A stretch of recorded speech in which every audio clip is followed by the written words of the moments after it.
In this video, we are going to learn about functions, but in functions more deeply than the last video.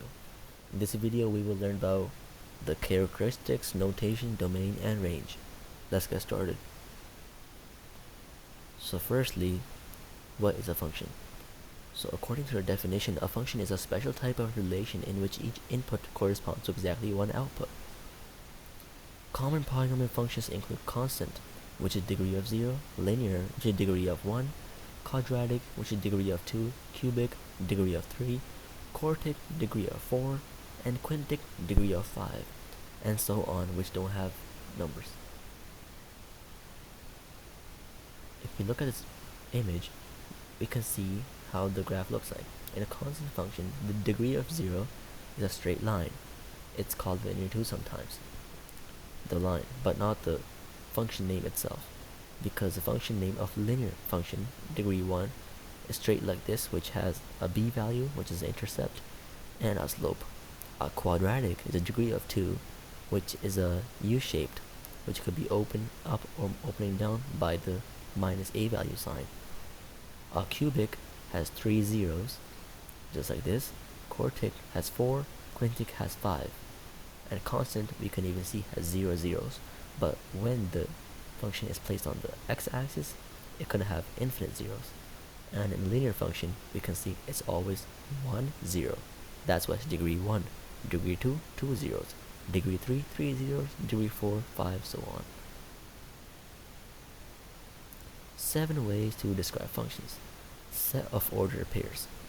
So negative 2, 1, one pair, negative 2, 3, 0, negative 3, 1, 1, 4, 3, and 1. It's not a function. Why is that? Because it's negative 2 has the y value of 1, 3 has the y value of 1. Remember earlier we said a function is only a function when it has only one y value, but can have different x values. Table of values organized x and y values in a row and columns.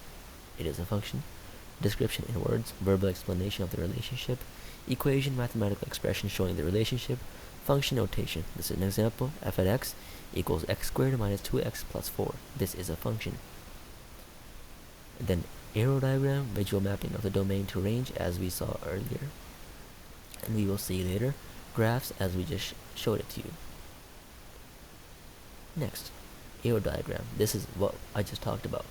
So domain, negative 1 to 5, 0 to 3, 1 to 5, 2 to 11, 3 to 21. Now we can clearly see that the range of 5, negative 1 responds to 5, 1 responds to 5.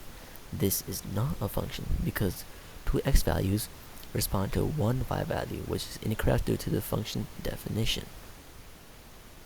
Now the vertical line test. When you slide a vertical object like a ruler or your hand straight across a graph, the graph only touches the ruler once, or the hand, if it is a function. Visually scan from left to right on the graph when using the test. So here we can clearly see if we put a ruler here, every x value has one y value, it means it's a function. Here, no. Here, wait, my bad. Here, if we put a ruler like this, it's only one y value per x value, so it is a function. Here, if you put a ruler this way, there will be multiple y values of one x value, not a function. Here, function, passes the test. Here, not a function, because this is line here, and you can clearly see not a function. Here, function, yes. Here, not a function, 2 y values. Here, not a function, 2 y values. Here, it's the exact same thing. Not a function, a vertical line test crosses 2 values. So the key insight, if a vertical line test crosses the graph at 2 or more points, it is not a function. Function notation. In math, notation of the function is f. If f and bracket x, which is read f of x, it means find the value of the function at x, where the value of f at x is y value. Basically, f at x means x, if we put it in easier, simple language, where x is an independent variable and any input defined for the function. Standard notation is f bracket x bracket close. Function notation examples. If f at x equals negative 3x squared plus 7x minus 1, find f at negative 1. It means negative 1 is here. It means we put negative 1 in terms of x. So here we can clearly see negative 3 in terms of x, we put negative 1. Then we put the square. because there's x squared, plus 7x, so it means 7 minus times negative 1, then here minus 1. Put that into the calculator or do it in your brain, equals negative 11, the answer. Here, negative 2 minus 1. So now we can first simplify that. Negative 2 minus 1 is negative 3. So that's why we put f at negative 3 instead of putting negative 2 minus 1. Which we could do it that way too, but it's the same thing. So anyways, negative 3 here, then in terms of x, we put negative 3x squared, negative 3 squared, and then plus 7x, it means plus 7 times negative 3 minus 1 equals negative 49. Now in part of C, we do 2f at negative 1. So right now, we want to get negative 1, which is here we got 11. So 2 times negative 11 minus 3, here is f at negative 3. And we found f at negative 3 was negative 49, so minus 3 times negative 41, put that into calculator or do it in your brain, equals 125. Now it's f at t minus 1. In this case, we can clearly see that t minus 1, we put t minus 1 in terms of x here. When you put that and you simplify that, you can clearly get this equation here, which is negative 3t squared plus 13t minus 11. More function examples. Calculate the substitution indicated for each given function.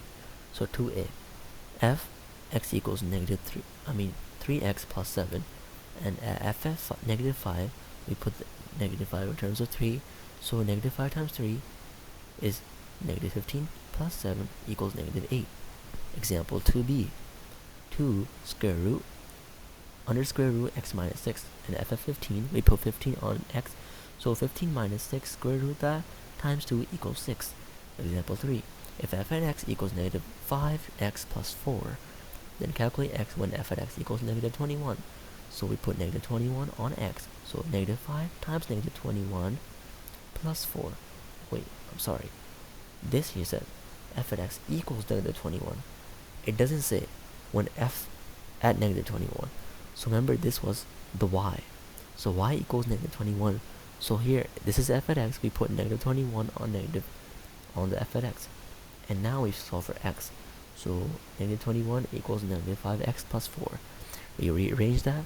That becomes negative 25 equals negative 5x. Negative 25 divided by negative 5 equals x equals 5. And a quick point, remember that x represents the x-coordinate of a point on the graph of a function, and that f at x represents the y-coordinate. Now, domain and range.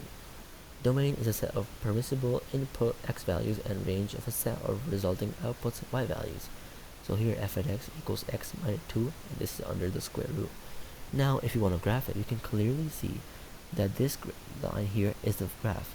So here the domain is the x values. So x, since this is negative 2, it means this is at 2, so positive 2.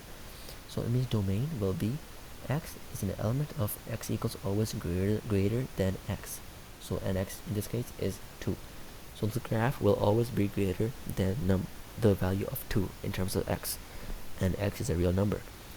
And as we just saw, range is the y values. So y is an element of, here we can see y is always greater than 1. It can't go minus 1 here.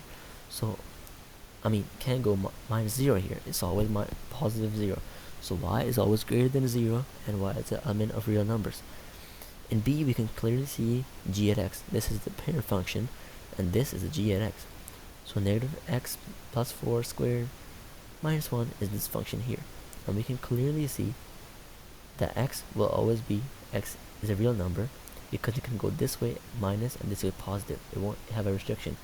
But in terms of the range, it can only, since it's open downwards, it can only go minus 1 and below that. So minus 1, minus 2, minus 3, all the way down to negative infinity. So that will be, y is an element of y is always greater, y is always smaller than negative 1, and y is an element of real numbers. Lastly, interval notation. Interval notation uses parentheses, which are round brackets or brackets with square brackets, to indicate type of inequality, strict or not. So first example, let's zoom it in. X is smaller than 3. Now, we can clearly see there is no equal bar sign here. It means x will be from negative infinity to 3. 3 is round bracket. It means it's not included. So it's 2.9999999, like continuous.